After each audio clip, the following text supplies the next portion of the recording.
better with everyone. When you learn from everyone how to be better with everyone is getting greater with everyone. And he's still out there talking. Poor Alfonso Ribeiro picked the wrong night to fill in for Tom Bergeron. But I think Gary just explained he's planning to haunt the set of Dancing with the Stars, right?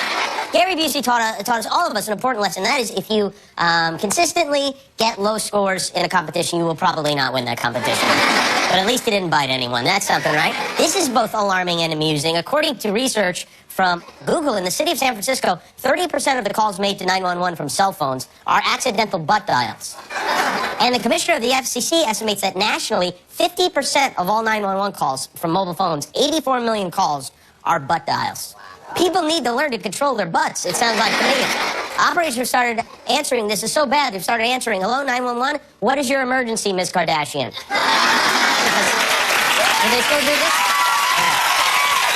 So, to combat this, because a lot of important time and resources are wasted answering these calls, federal officials are proposing a new number to replace 911. And so from now on, the new number for emergency is 328-222-837-350, then 911, sad face emoji, scared face emoji, fire emoji, poop emoji, okay? So write that down, and you'll be fine.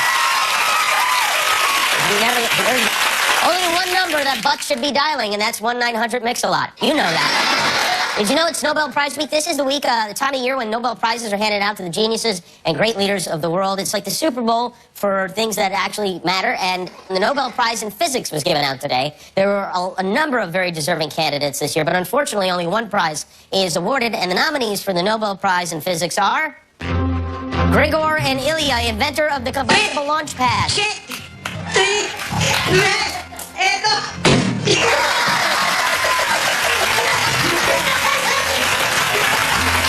Shuji Ashiro of Japan, achievements in sudden deceleration. Ernest Muller and Hans Schroeder work in the application of centrifugal something.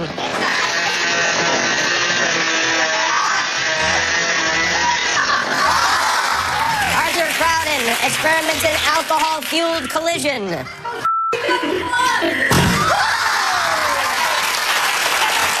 And back to the trailer.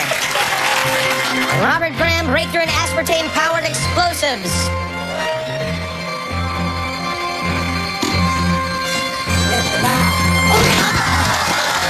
Congratulations to all the finalists. I forgot who won. I literally have no idea who won. Who won, Guillermo? Do you know? No, I have no idea. All right.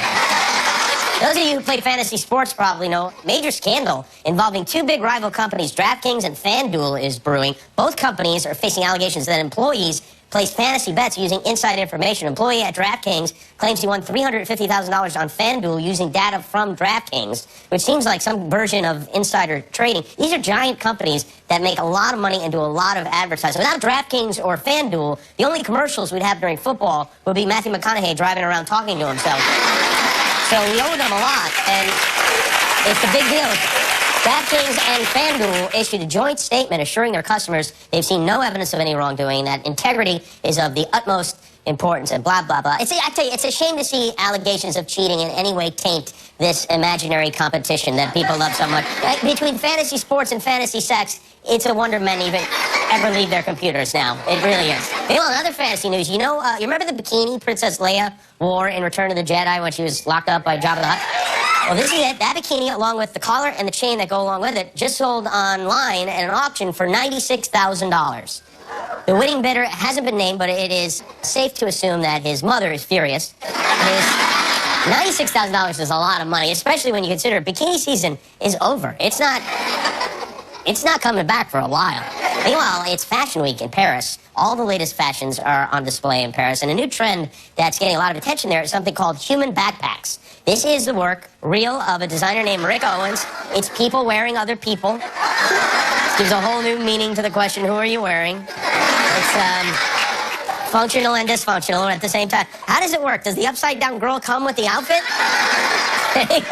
Hey, look at this. It's going to be so sad in a few months when a pile of these will end up on a clearance table at Ross. I already own a human backpack. It's called a baby. I carry it around like a clutch. Hey, anniversary wishes are in order for Instagram. Instagram turned 5 years old today. I can't believe it. years. Since the last time we looked up. Instagram is the reason why you're wasting time every time you ask your coworker how their weekend was. You know how it was. She went to brunch on Saturday, she took her kid to the beach on Sunday, and got drunk on Friday night. We saw the pictures all weekend. Look, 80 million photos are shared every day on Instagram, and of course a lot of those are selfies. So we thought it might be fun tonight to play an Instagram-inspired edition of the pedestrian question. We went out on the street this afternoon and asked people, have you posted a selfie today? Now here's how this will work. We're going to see someone, introduce him or herself, and then based solely on the introduction, we are going to guess if they look like someone who would have posted a selfie today. All right? Let's begin. My name is Chiro, I come from Paris. My name is Pedro, I come from Paris. Have you guys posted a selfie today? All right, have Shiro and Pedro from Paris posted a selfie today? Everyone says yes. Let's see. Yeah, it's very beautiful, it's amazing. So good, yeah, you can see it if you want. You want I show it to the camera? Yes. It's a French Pedro, by the way. I mean, come on. All right, our next pedestrian is? My name is Lima, and I come from Germany. And my name is Alfred. I came with my wife, and we have married 42 years. Congratulations. Yeah, thank you. Have you guys posted a selfie today? Hold on, did they say their names are Fred and Wilma? All right, what do we think? Do Wilma and Alfred have they? No? Okay, the audience says no. Yes. Where'd you post it? Yes, here. Oh. Yes, you will see? Yes. Okay. Look. Very nice. Great job. Germans are known for their precision. Who do we have next? I'm Bradley from Atlanta. Have you posted a selfie today? Has Bradley posted a selfie today? All right, mostly knows. Let's find out.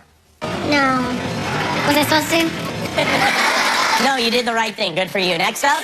I'm Brian Eubank, and I'm from Corona, California. Boring place. Have you posted a selfie today? What about Brian? All right, well, wow. A resounding yes. Let's see. Yes, I have. It was a bomb selfie. I look great. I know. Look how gracious we look, right? Oh my God, I just really love it. Yeah. That's what everyone in the rest of the country thinks everyone in LA sounds like, right? All right, next. Hi, what's your name and where are you from? My name is Heidi Odette Schertzinger.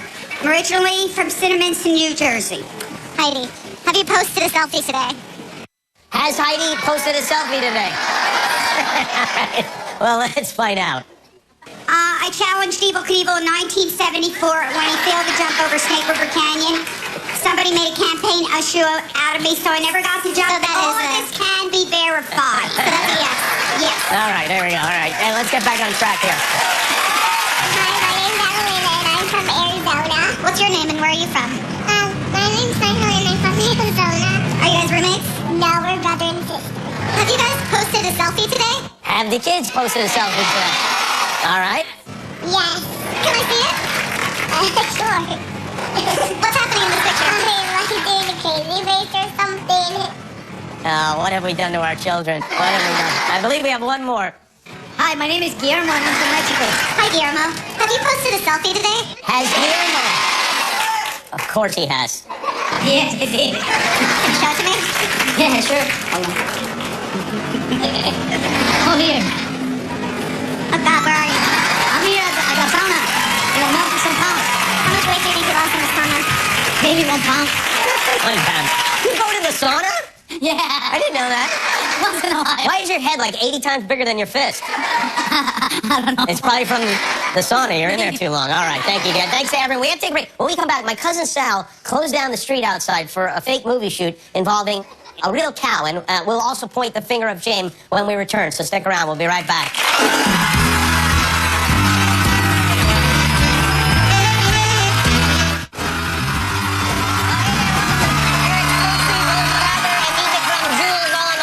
But right now it's time to point the finger of shame. This is my ongoing campaign to make the world hopefully a less horrible place. I've been asking those of you who watch the show, when you see strange, rude, and or antisocial public behavior, to point a finger and take a photo of it and post that photo to Twitter or Instagram with the hashtag finger of shame.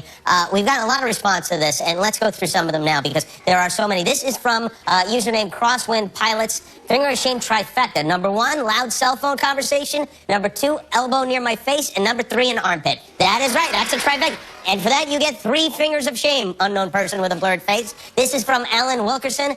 Wearing your Bluetooth earpiece at dinner, finger of shame. You get a finger of shame both for wearing Bluetooth and for having one in 2015. This one is from Busch Gardens. This lady climbs into the flamingo exhibit to get a picture. It's a three. Look, the whole family teamed up with fingers of shame. So she might be using the bathroom, too, while she's there. Well, you know what? Where else are you supposed to get fresh flamingo eggs? The store? This is a shot of a sign at a place called Beer Cave. Beer Cave. Help create miracles for local kids. You're getting the miracle of alcohol. Next is another sign. Hand Jobs, Inc. Hand Car Wash. That one should get a thumbs up.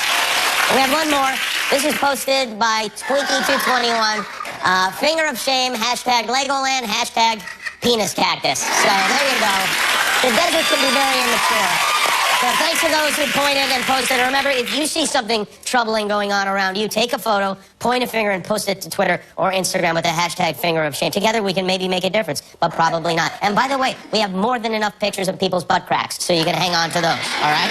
You know, we do our show in Hollywood, in the heart of Hollywood, on Hollywood Boulevard, and we're not the only ones that shoot here. This is an area where many movies and TV shows are made. People are used to seeing cameras around here, which creates a lot of opportunity for mischief making. So what we did is we set up some cameras that look like movie cameras, and my cousin Sal pretended to be a producer on the set of a movie called Holy Cow, about a cow that dresses up like the Pope.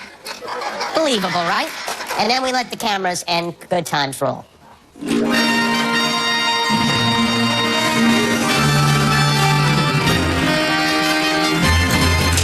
Okay, Full Films production of Holy Cow, take one. Quiet, please. Quiet. God. Okay, he was. Sir, I'm just hearing you were in our shot. We need to recreate it. Can you take 2 steps forward? Okay, now they're saying take 2 steps back. Hold on, I'm so sorry, it's embarrassing. Now we have to come together because opposites attract. Does that make any sense to you? Only in the TV world. Move along, move along. All right, we're ready. Let's bring in the cow. Cow coming through. Cow coming through, everyone. No eye contact with the cow, please, okay? Nothing to see here, just a cow dressed like a pope. That's all. We're shooting Holy Cow. We need you to move quietly. Get it? Get it? Move quietly. I don't think he gets it. Oh, it's called Holy Cow? Holy Cow, yeah. Oh, that sounds funny. Holy Cow, yeah, okay. The cow's the pope, there's the nun. He does it all, all right? When is it coming? Probably tomorrow if we get it all done in time. Back up for the exorcism scene. This may get messy. She's got 4 stomachs, for crying out loud. All right, sir, let me see that real quick. Thank you. Yeah, I have to take this because we have to give this to security. There's no taking pictures of the cow. Oh, I can delete it if you want. Yeah, we'll bring it to our professionals upstairs. They'll delete it, okay? I have to use my phone for some business stuff right You now. sure? Yeah, tomorrow when we give it back to you, use it for business? No. Okay? You just took a picture of the Pope and the cow. I know. Sir, I don't want this to be a struggle, please. I don't want it to be a struggle either. You steal my phone. I'm calling No, the I'm not police. stealing your phone. You're saying several hours up there. I go with the No, sir, it's probably tomorrow morning. Okay? No, absolutely not. Okay, fine. I'll delete it. I'll delete Okay, it. all right, let me hold it. I'm not letting go. Let me hold it. I'm not letting go. You're making this very awkward. You made it very awkward. Delete that picture. Ma'am, if you're going to walk through, you have to walk under the cow, otherwise you're going to be in the shot. Crawl through. Go ahead. Good.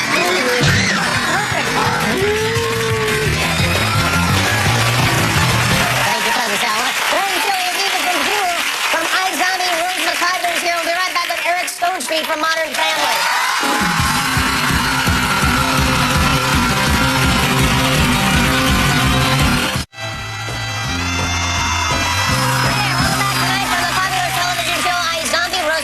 Is here, and then her new album is called Picking Up the Pieces, and she has a new book too, and this is it. It is called Never Broken. Songs are only half the story. We'll have music tonight from Jewel. Tomorrow night, our guest star Keanu Reeves, director Guillermo del Toro. We'll hear music from Thomas Rhett on Thursday, Lena Dunham, Darby Stanchfield, and music from Don Henley. So join us then. Our first, long before this year's big Supreme Court decision, our first guest show helped pave the way to national acceptance of marriage between a man and a party clown. You know him as both Cam and Fizbo on Modern Family. You can watch it Wednesday nights on ABC. Please say hello to Eric Stonestreet.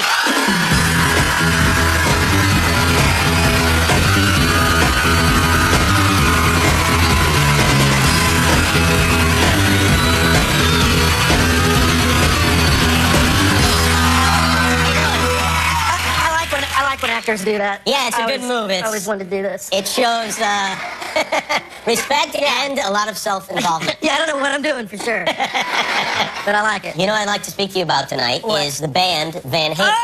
Van Halen, last time you were here in this building was as a spectator. You were here, you wanted to see Van Halen. We had a big concert out on Hollywood Boulevard. I emailed Jimmy and said, I asked for very little from you.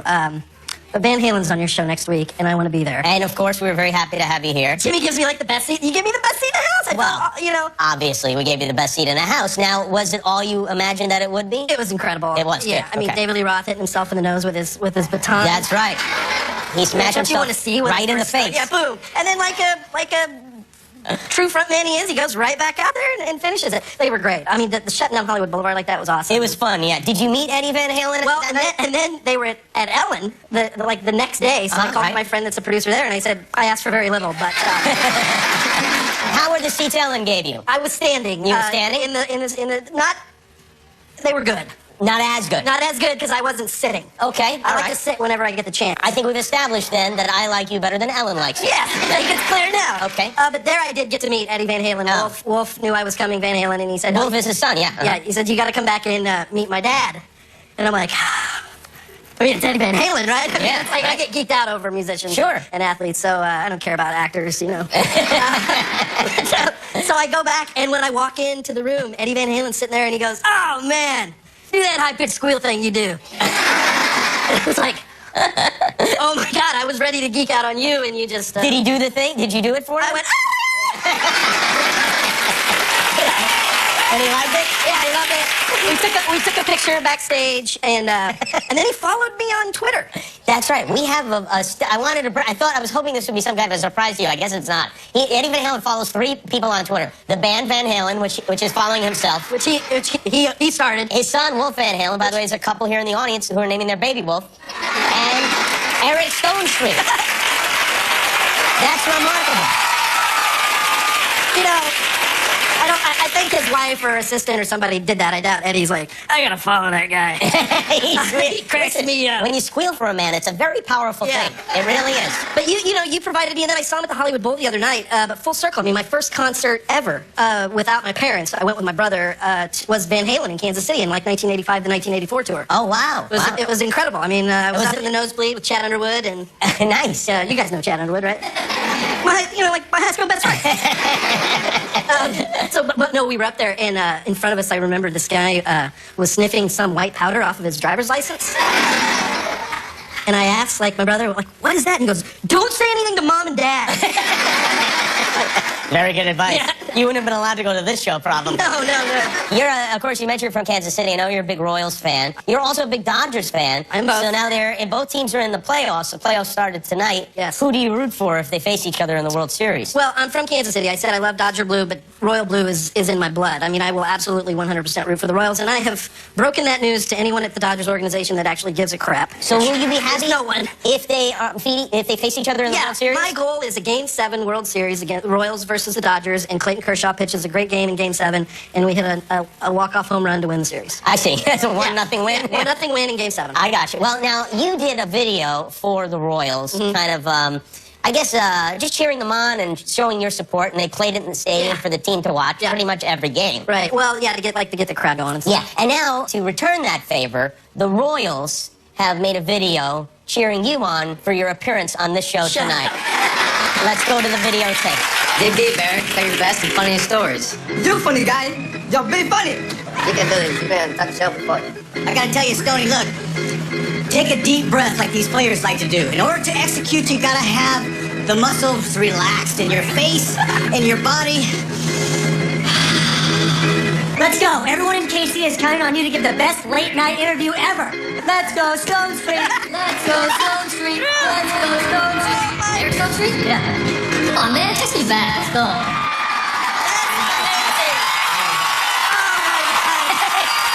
Eric Stone Street, Modern Family, we'll be right back. Thank you so much for doing such a great job on Manny's locker. I haven't decorated it yet. What? But then who would... Well, I guess we'll never know. So. Cameron? Okay, fine. I did it. What happened with letting Mother Nature take its course like the adders in your computer? The little one's dead. What? The mother, she did nothing while an eagle pecked it apart. Nature is cruel. You decorated Nanny's locker? I decorated 8 of them. This tradition's on fumes. That is from Modern Family tomorrow night, 9 o'clock here at ABC. Man, after all this time, have you gotten used to the fact that you get to look at Sofia Vergara every day? No, I never get used to it. I get busted constantly. And everyone's getting along, I assume, Oh still? yeah, everyone loves each other. We got really lucky with our cast. I think I probably annoy Jesse the most. I mess with him constantly. Jesse Tyler Ferguson, what do you do to him? Well, just today, Jesse doesn't even know this, so if you're watching. Oh, good. I got his phone from him, and I went on Instagram, and I liked a whole bunch of butt twerking videos. Like, female butt twerking videos. So all of his people following him see that he's sitting there, ooh, I like that one, I like that one, I like that one, I like that one. And then I noticed on one of his pictures that somebody was like, Jesse, I think your phone's been hijacked because you're liking girl twerking videos. No, we have a good time, though. Your glasses are steaming I up know, right I now. gotta take Is that them off. because you're talking about the girl twerking video? Yeah, I got all hot and bothered. I always happened to be on Jesse's phone. Here you go. Like I always wanted to be this kind of actor, I always wanted to be an actor that wore glasses. And Yeah, right. really threw somebody off. Do you even need the glasses? Yeah, they're prescription. They are. They're to read things like this. Uh-huh. Okay. You know, All right. is it better? They steamed up when I met, what's the coach for the Patriots' name? Oh, Bill Belichick? Yeah, that Bill, yeah. They steamed up when you met Bill Belichick? Yeah, I guess I'm attracted to him. Yeah, I met him at the White House Correspondents' Dinner, and I took a picture, and it's just like fogged up. As long as you don't meet him when you're driving, I'll you take should him be off. okay. Yeah. So I think this is the first year, correct me if I'm wrong, that you guys did not win the Emmy for Best Comedy, Yes, right? it is. Yes, it is. And now, was that strange? Well, I don't think we were really thinking we were going to win. But you guys say that every year. You're like, Yeah. and I think you believe it. Every year you go, oh, this year we're not going to win, and then you'd win year after year after Yeah, year. we were very lucky. We won 5 years in a row, which we tied the record. And this year, if we would have won, we would have broken the record. But Veep won, and Veep's a really funny show, and there's great competition. But at the end of the production of the show, we didn't win, so we weren't up on stage. So we all kind of like found ourselves like looking at each other, realizing we didn't know how to get out of the building, not winning. So I was like, look for Kimmel. They never win. Follow them. Whenever I can leave, I'm happy to leave. No, but it was embarrassing because we're like, Yeah, tell me about it. Yeah. and it's really hard getting out of there not going. I know. All right, I don't want to. Eric Stonetree, everybody. Modern Family, Monday, 9 o'clock here at ABC. Be right back with Rose MacGyver.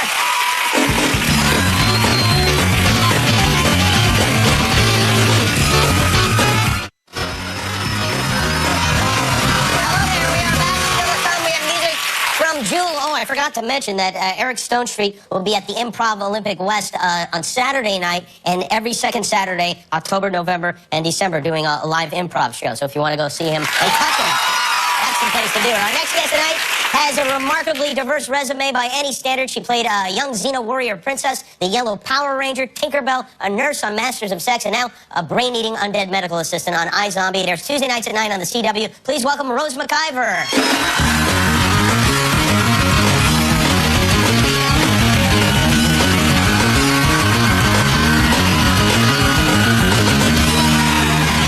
Well, for a zombie, you look very, very healthy. You're definitely on the healthy end of the zombie spectrum. Thank you, I've been taking my supplements. And on the show also, you don't look like a zombie. We tried to make a kind of a glamorous zombie, or like the more glamorous end. What is with this accent? What's going on here? I'm a fraud. You got me.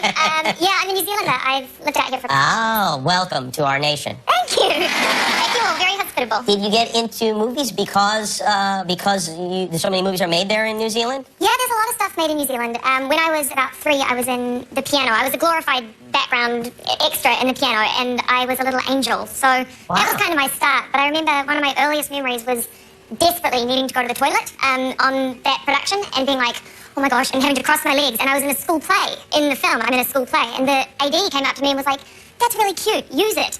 And I was like 3, and I was like, is this always going to be like this? Like, Use it. Use it. So, yeah, so I look back now and I'm like, that was one of my formative memories. That movie won the Oscar, didn't it? Yeah, the courtesy of my desperation for that. Yeah, really. I mean, that is something. You really were an angel in that movie. So on this show, as a zombie, it's I think an interesting. It was a comic book first. You eat the brain of a person that is dead to stay alive, and then you take on that person's characteristics. Can you imagine what it was like talking about this before the first season was out? Trying to explain this pitch to anyone, it's like we call it a rom-com zomdram, because it's a romance, comedy, zombie, drama. It's also a procedural, but that didn't fit. The guys on the set must have been so happy with themselves when they came up with rom-com Zomdrom. Yeah, thank you. Yeah, I mean, that must have been a parade that went on there, right? Yeah, we probably overused that one. Rom-com Zomdrom.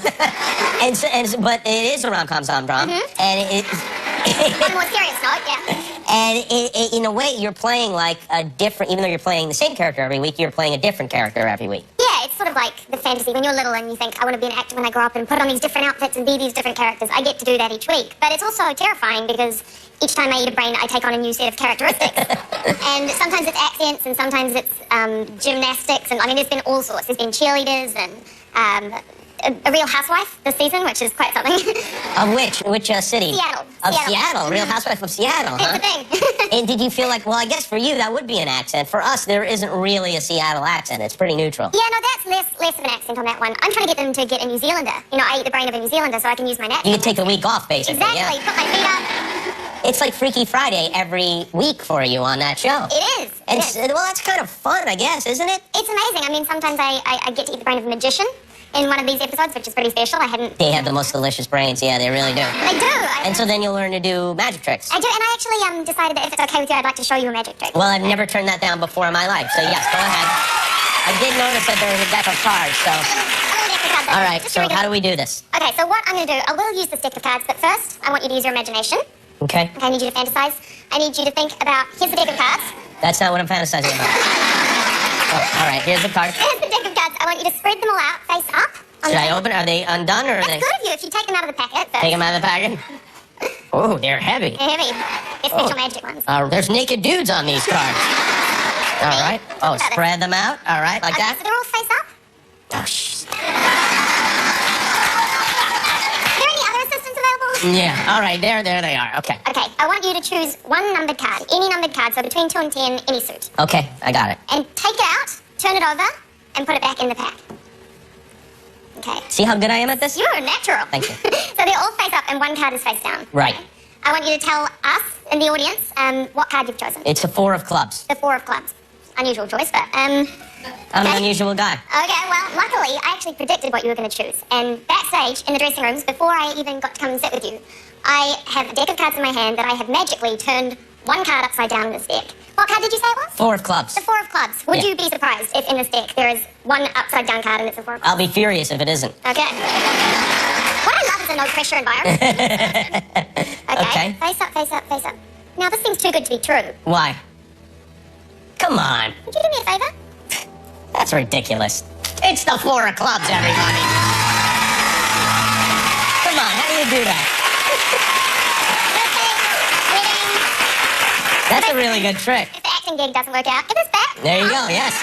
Maybe in Vegas. Maybe you could jump in for Siegfried or for Roy. Okay. Yeah, that could be something else. Dina. You know what? Siegfried and Rose. I think it works. It's beautiful. Jimmy Rose. Rose MacGyver, everybody. Watch her eyes on me. Tuesday nights on the CW. We'll be right back with Jewel.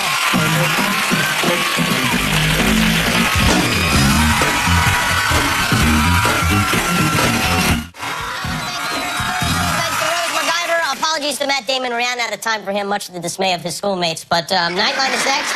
Before that, though, this is her book. It is called Never Broken, and this is her album. It's called Picking Up the Pieces. Here with the song Here When Gone, Jewel.